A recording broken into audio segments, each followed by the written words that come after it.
Hi, this is your old Brooklyn Sage back at you again. It's been a couple of weeks. I would like to start this video with a poem. I need a butt shine right now. You are holy, O sacred cow. I thirst for you. Provide milk. Buff my balls. Love the cow. Good fortune for those that do. Love me. Breathe my feet. The cow has risen. Wax my ass.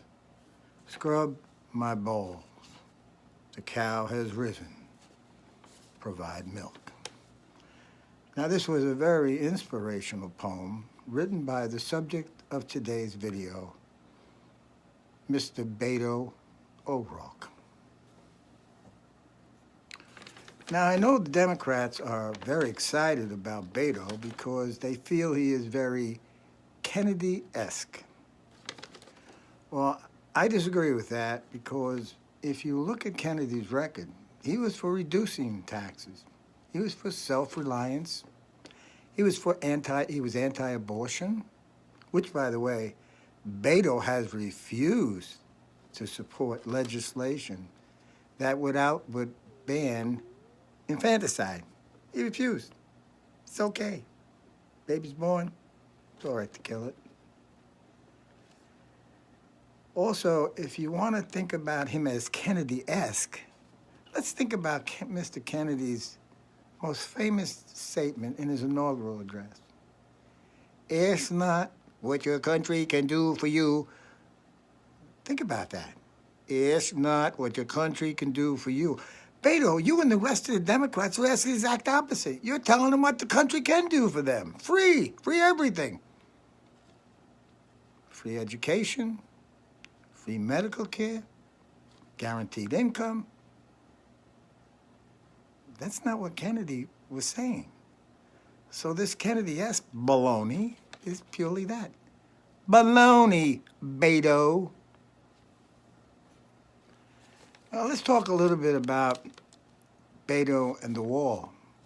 We know there's been this huge debate about building a wall. And, some Democrats are for it. Most, 90% are against it. But I don't know of any other Democrats out there that are for tearing down the existing walls, except Beto.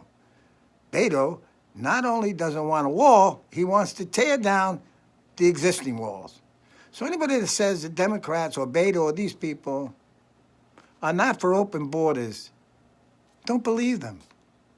Don't believe them. They are for open borders. They want anybody to come into the country that they can get into the country, because to them, that's votes. May not be votes today, but eventually it will become votes. Yes, Beto's for tearing down existing walls. Democrats talk about how good Beto is at fundraising, and he is tremendous at fundraising. I mean, he raised $500 million at one time, and that's just by getting married. But he also has raised, the first day of his announcement, $6 million, which was more than Bernie Sanders raised. And that's interesting to know that there's that many people in the country that would support an absolutely unqualified person to be president of the United States. Beto also seems to be on an apology tour. He's apologizing for everything possible. And the biggest apology is he's apologizing for white privilege, which he certainly had as the son of a millionaire, as somebody who had a DWI and a burglary arrest, and both were dismissed. I'm sure it had nothing to do with his father, the judge.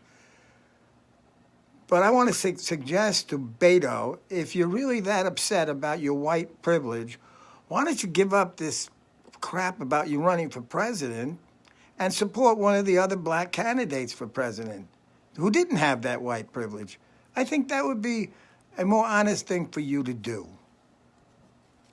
Beto, I'm willing to forgive your youth indiscretions, your DWI going 75 miles an hour and turning over your car, or your burglary arrest, both of which I know were dismissed. Again, it must have been the white privilege being the son of a judge. But do you really think that you could get on your skateboard and skate into the offices of President Xi of China and start negotiating trade policy? Come on, Beto. Now, Beto, usually if you're going to run for president, there's some sort of accomplishments that you look back at. And your 3 terms in Congress, according to Pelosi, she can't find anything, and these other congressmen can't find anything you did those years. You did run against Cruz in Texas for the Senate. He won. I mean, he wasn't very popular at the time, but you still lost. So I'm really trying to figure out where you gather the gall to run for president. Usually you got to say you have some accomplishments. You're a good businessman. I can't find any. And as a matter of fact, Beto, I'm sitting here now thinking to myself, why am I wasting time talking about this guy? If this guy becomes president of the United States, it's all over anyway. I don't think it's going to happen. I think the people are a lot smarter than that. Even the millennials are smarter than that, Beto. In any event, I'm not going to spend any more time talking about you.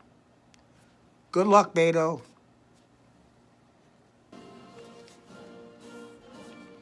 I